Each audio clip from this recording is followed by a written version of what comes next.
Uso excessivo das redes sociais pode levar jovens à depressão.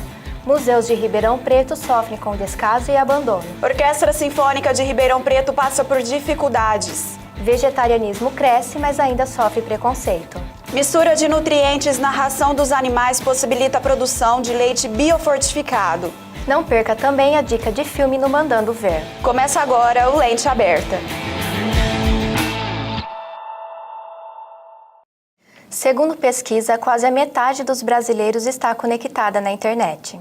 As redes sociais são as principais ferramentas que os jovens utilizam. Mas os especialistas advertem, o uso em excesso pode causar consequências físicas e psicológicas. As formas de ficar online são muitas. Alguns jovens usam mais de um aparelho ao mesmo tempo.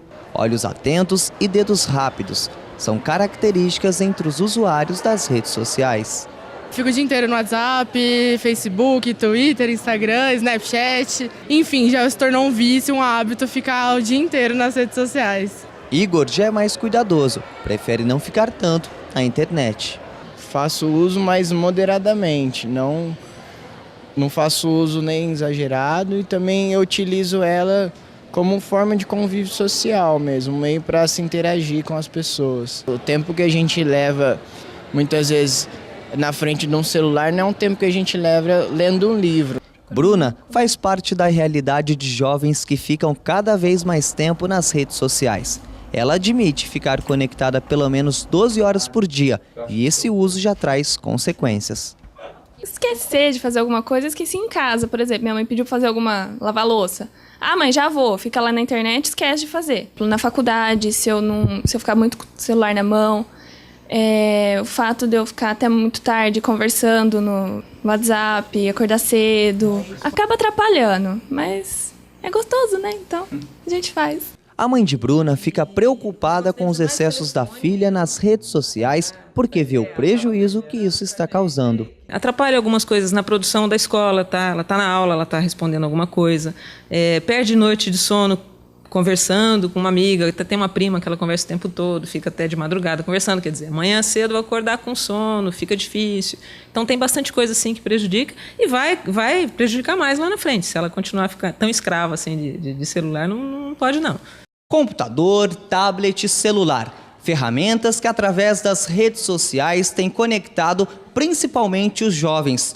Mas o uso em excesso pode trazer prejuízos. Segundo a Organização Mundial da Saúde, milhares de jovens brasileiros sofrem de depressão e os especialistas alertam, o uso em excesso tem causado problemas.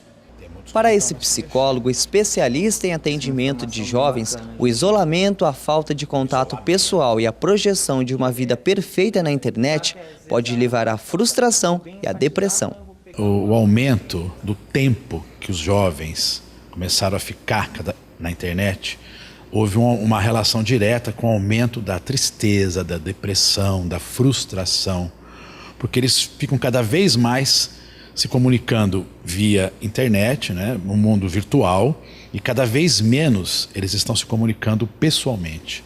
O excesso do uso das redes sociais também pode levar ao sedentarismo e causar problemas de saúde, segundo o especialista.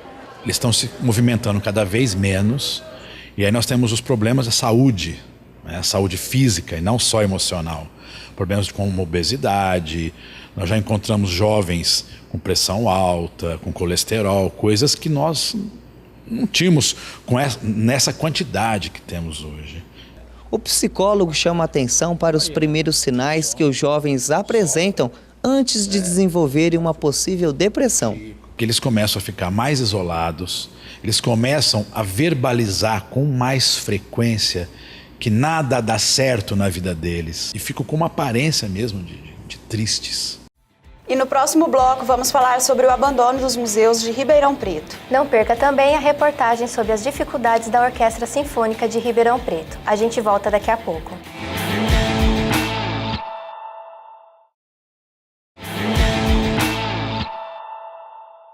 Museus municipais de Ribeirão Preto estão abandonados. Falta investimento do poder público. Mas esse não é o único problema. Há também falta de interesse da população. Piso danificado, cupins, rachaduras e infiltrações. Esse é o cenário da maioria dos museus municipais de Ribeirão Preto. Para se ter uma ideia da atual situação desses locais, o MIS, Museu de Imagem e Som, não possui mais sede. O que era acervo virou depósito e poucos sabem hoje onde ele está instalado. O MIS, ele estava lá na Rua São José, que era um espaço imenso, um espaço próprio para o museu. Na época não renovaram o contrato e o MIS veio aqui para a Casa da Cultura. Ele veio de uma certa forma encaixotado.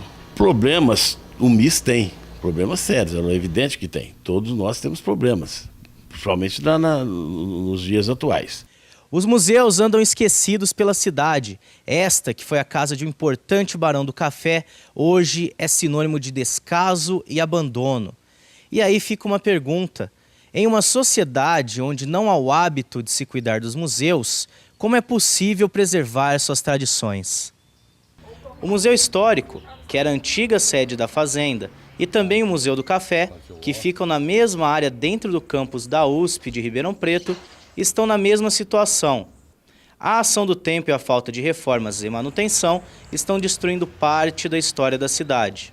A falta de manutenção dos museus, que vem acontecendo não só nessa administração, mas em todas as administrações, quebrando telha, tendo goteira, o forro apodrecendo, tendo problema de cupim. É um espaço muito grande, são poucos funcionários. Realmente é muito sério. A varanda desse prédio histórico aqui também foi interditado, que o piso estava cedendo, alguns lugares podre. Então esses cuidados todos a gente está tomando, está sendo interditado. E o museu ele sofre com a ação do tempo e com falta de projetos de restauro. Durante muito tempo, a prefeitura, que é responsável pelo museu, não constou em seu orçamento recursos para uma manutenção anual desses museus. E por isso, o museu chega num estado muito preocupante. Segundo essa historiadora, os museus são fundamentais para se preservar a história de um local. Abandonar o museu significa perder parte do passado. Ela perde uma parte da história dela, da história da família dela, dos ancestrais dela, porque os museus costumam ser temáticos. Nós mesmos temos aqui o Museu da Imagem e do Som, temos também o Museu do Café, o Museu Histórico, o Museu de Arte. Então, cada um é uma temática diferente, engloba uma parte específica daquela história. Então, se você perde um Museu de Imagem e Som, por exemplo, é uma parte da história da comunicação daquela cidade que está se perdendo. A prefeitura garante que está em busca de parcerias privadas e leis de incentivo para pôr em prática um projeto de revitalização total dos museus da cidade. O projeto deve ser feito em 3 etapas. A primeira etapa em 2016, a aprovação do projeto 2015 agora, porque tem que explicar, esse projeto tem que ser primeiro aprovado no CONDEFA, que é o Conselho de Preservação do Patrimônio Histórico e Cultural do Estado de São Paulo, e depois esse projeto ele vai para o PROAC e para o Rouanet também para ser aprovado. Ainda que a prefeitura cumpra essas promessas e que a cidade tenha de volta seus museus em bom estado, outra questão que deve ser debatida é a falta de interesse da população em frequentar os museus. Infelizmente, são poucas as pessoas que têm esse olhar mais cuidadoso para os museus. A gente não tem muito essa política aqui no país, em Ribeirão também não. Temos alguns programas escolares que acabam levando as crianças para o museu, mas a gente escuta muito assim, vamos logo que a gente tem que ir para o shopping. Não são só os museus municipais que estão abandonados. As praças públicas também têm preocupado a população de Ribeirão Preto. E falando em patrimônio público, a Orquestra Sinfônica de Ribeirão Preto é parte importante da história da cidade. Mas vem passando por dificuldades e por isso alguns projetos foram criados para tentar mudar essa realidade. A Orquestra Sinfônica de Ribeirão Preto, fundada em 1921, faz parte da trajetória histórica da cidade.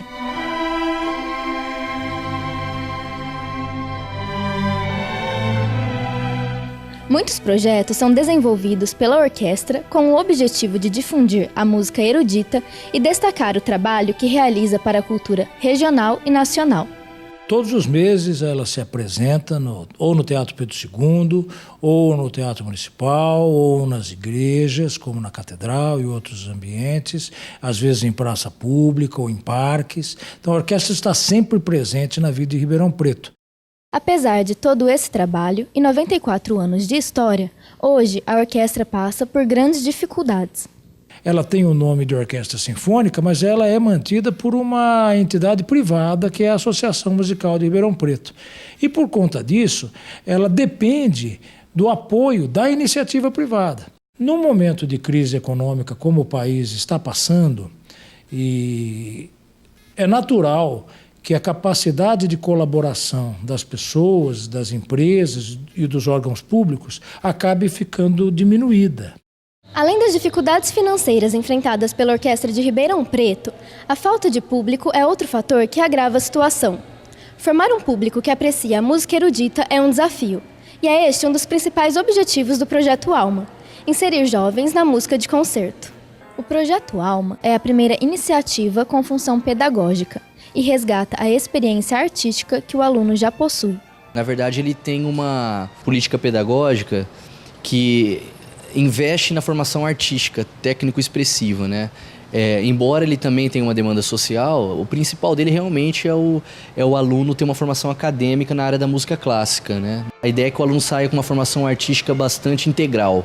Leonardo, que participa há 2 anos do projeto, e Suelen, que chegou há pouco mais de 6 meses, são exemplos de como a música clássica pode atrair jovens músicos. É um projeto de excelência que não se encontra em qualquer lugar, de professores muito bons, de muito talento. Então, aqui é um lugar assim único. A minha família, o meu pai principalmente, sempre incentivou, né, a estar ouvindo, né, a música erudita, né? Então, assim, eu já tinha esse gosto desde pequeno mesmo. O projeto acrescenta para um musicista tudo o que ele precisa, né? Desde de história da música, de técnica, de instrumentística, de tudo isso, ele é muito importante para mim, tem me acrescentado tudo na minha carreira de musicista. A academia oferece bolsas aos alunos que se destacam em projetos sociais e culturais. Hoje, são aproximadamente 130 participantes. Vamos tentar consolidar na comunidade de Ribeirão Preto que a orquestra pertence a todos nós, que a orquestra é uma instituição da cidade de Ribeirão Preto, que nós recebemos dos nossos avós, porque ela já tem 94 anos, e que nós temos o encargo de cuidar dela para poder entregá-la aos nossos filhos e aos nossos netos, para que eles também desfrutem desse equipamento cultural tão importante.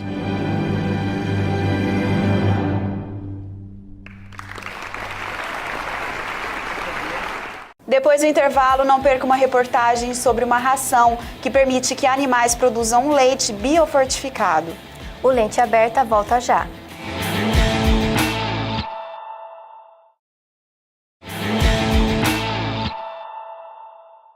Uma pesquisa realizada em Ribeirão Preto produz leite biofortificado. O objetivo é buscar melhorias na qualidade de vida das pessoas. Confira a reportagem de Werlon Júnior para o concurso ABAG de jornalismo. A rotina de trabalho do Sr. Baltazar começa cedo aqui na fazenda. Primeiro, ele alimenta as vacas com uma ração especial e depois começa a ordenha. O que tem que fazer é lavar os tetos, tudo dela, desinfetar, né? Tirou o leite, tudo, acabou. Aí depois que faz a limpeza do pátio, dos equipamentos, dos maquinários, né? Para ficar para a próxima ordenha de tarde. Os animais aqui da fazenda, que pertencem à Agência Paulista de Tecnologia dos Agronegócios em Ribeirão Preto, são muito bem tratados. Há 5 anos, um estudo realizado em parceria com pesquisadores da USP de Pirassununga e Ribeirão Preto busca melhorar a qualidade do leite para o consumidor através do fornecimento de uma alimentação saudável para o animal. A gente alterou a dieta das vacas com a inclusão de alguns antioxidantes e do óleo de girassol para alterar o perfil de gordura e de minerais e vitamina presentes no leite.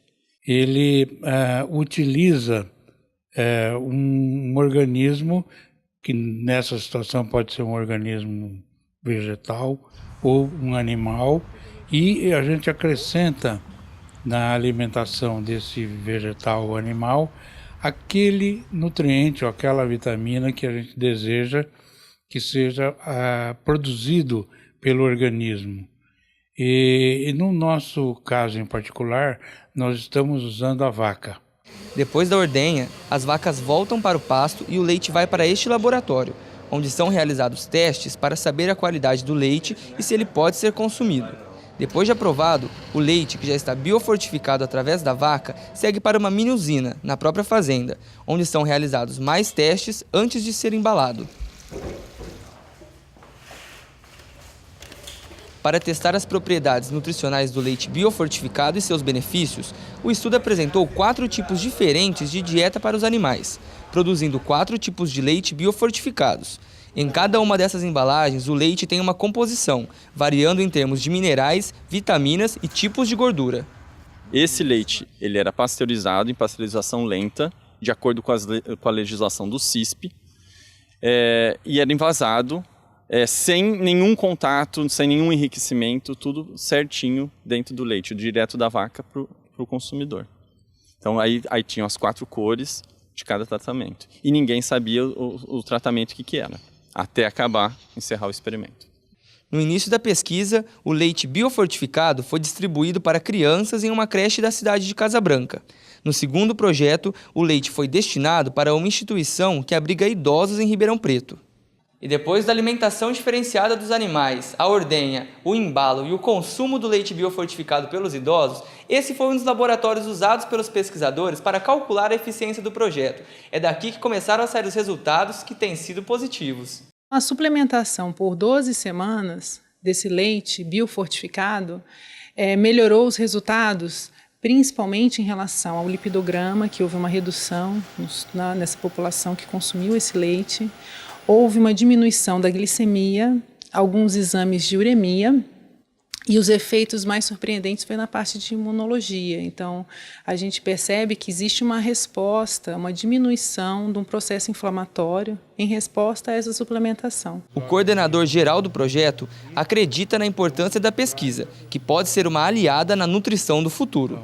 A ideia é, então, produzir esse alimento em grande escala, para poder colocar no mercado no futuro. O projeto, na verdade, ele é inédito. O inédito dele é a presença desde a ração das vacas até quem está consumindo leite. É uma conquista brasileira e isso é fruto da parceria. Trabalhar sozinho a gente não consegue. Os pesquisadores envolvidos no projeto consideram o leite biofortificado uma pesquisa de longo prazo, mas já apostam em resultados promissores. Por exemplo, a gente está procurando, através do uso de plantas medicinais, para ver a prevenção de insônia, de câncer de mama, através da ração das vacas para quem vai consumir o leite. Uma pesquisa feita pelo Ibope Mídia apontou que 21% das brasileiras vão às compras para se sentirem mais felizes e mais calmas. No Brasil, as regiões Sudeste e Sul são consideradas as áreas que mais consomem, pois existe uma maior movimentação financeira. O comportamento de consumir sem necessidade pode se transformar em uma doença, a oneomania. Você sabia? Ela atinge 3% da população brasileira. E o vegetarianismo é uma prática que vem aumentando entre os jovens. Mas quem adota a dieta sem carnes ainda sofre muito preconceito da população. Nunca tomou um antibiótico. Quem vê a dona Teresa feliz e despreocupada, mal sabe que a vida dela não foi sempre assim, não. Vegetariana há 22 anos, Teresa conta que no passado, a vida das pessoas que não comiam carne era muito mais complicada do que hoje em dia. Hoje é mais fácil, já tem mais opção, mas quando eu comecei há 22 anos atrás, era uma dificuldade enorme, as pessoas não aceitavam isso, não viam isso com bons olhos, na verdade. Então, tinha até uma rejeição a respeito, né? E a dificuldade hoje não é para achar mais produtos, não, já tem bastante coisa no mercado. A Vitória não pode reclamar. Se tornou vegetariana aos poucos e há pouco tempo. Totalmente, sem todas as carnes, faz 2 anos praticamente, mas a carne vermelha, que foi a primeira que eu parei, vai fazer 5. Mas será que dá mesmo para ficar sem comer carne? A dieta vegetariana, mal informada, é bastante perigosa, porque ela pode vir a levar o indivíduo a um consumo excessivo de carboidratos, principalmente carboidratos refinados. A dieta do vegetariano, ela pode ser super equilibrada, ele pode viver super bem com uma dieta vegetariana, desde que ele busque ajuda com um profissional da área para se informar. Quais os melhores alimentos? Quais são os alimentos fontes desses nutrientes para que eu tenha uma vida nutricionalmente saudável? Dona Tereza, a nutricionista explica que dá sim, só que tem que consultar o especialista. Não é só tirar a carne do prato, não. Não há estatísticas sobre o número de brasileiros que decidiram seguir uma dieta vegetariana, mas especialistas acreditam que o grupo das pessoas que se alimentam sem carne cresce a cada dia no país. Uma prova disso é o surgimento de sites e aplicativos que oferecem dicas para quem resolveu abrir mão de tentações como um bife acebolado ou hambúrguer com bacon. As grandes marcas do setor de alimentos também já perceberam esse crescimento e estão lançando novos produtos. Mas mesmo com essas novidades, os vegetarianos ainda encontram muita dificuldade na hora de se alimentar. Quando não sofrem com a falta de produtos e restaurantes, sofrem com as brincadeirinhas das outras pessoas. Todo mundo acha uma piadinha, às vezes de mau gosto até, mas todo mundo faz uma brincadeirinha a respeito do assunto.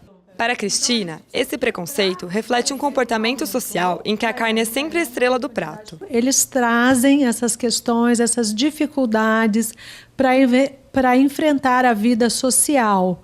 Eu acho que essa é a maior dificuldade, porque quando eles chegam em algumas festas, dificilmente encontram opções, visto que a grande maioria das pessoas fazem um consumo excessivo de carne. O Celso, por outro lado, percebeu que comer bem, seja com ou sem carne, virou tendência e resolveu investir nesse ramo. Esse ramo tem crescido muito, tanto com produtos veganos, produtos naturais, produtos vegetarianos, enfim. Hoje tem uma gama muito grande de produtos, só para você ter uma ideia, na loja tem mais de 2.000 itens de produtos nesse estilo, né?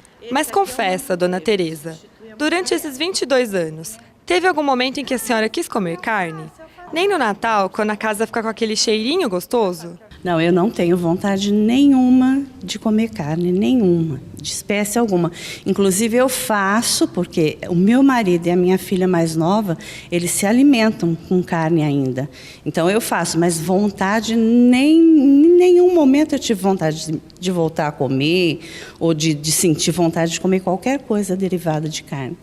Então fica a dica, vegetarianos ou não vegetarianos, todo mundo tem direito de comer bem.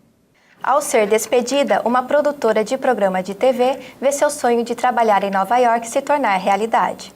Mas seu novo emprego pode trazer grandes desafios. Confira agora a nossa dica do quadro Mandando Ver.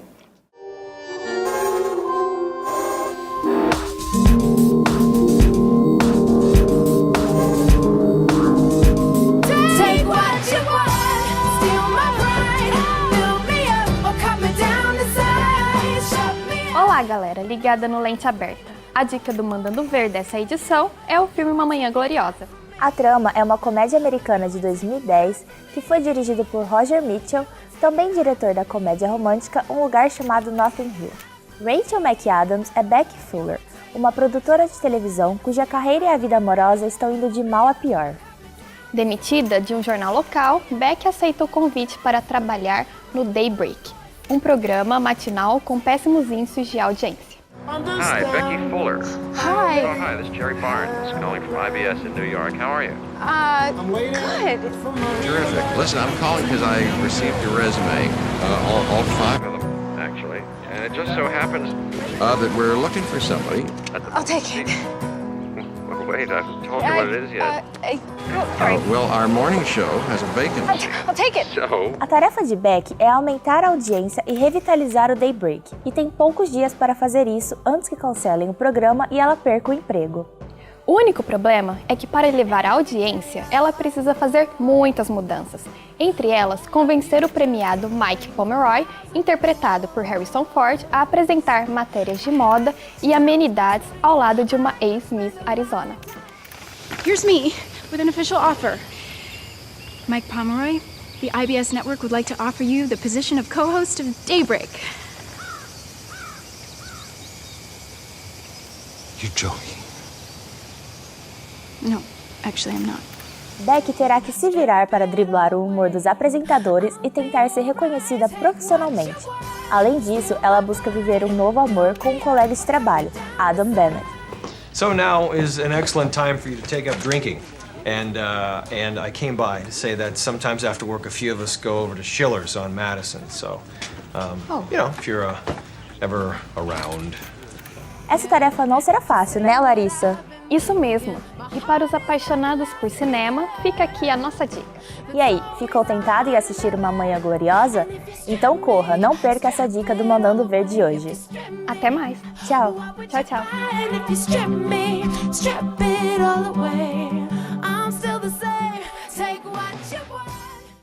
O Lente Aberta fica por aqui. Até o próximo programa.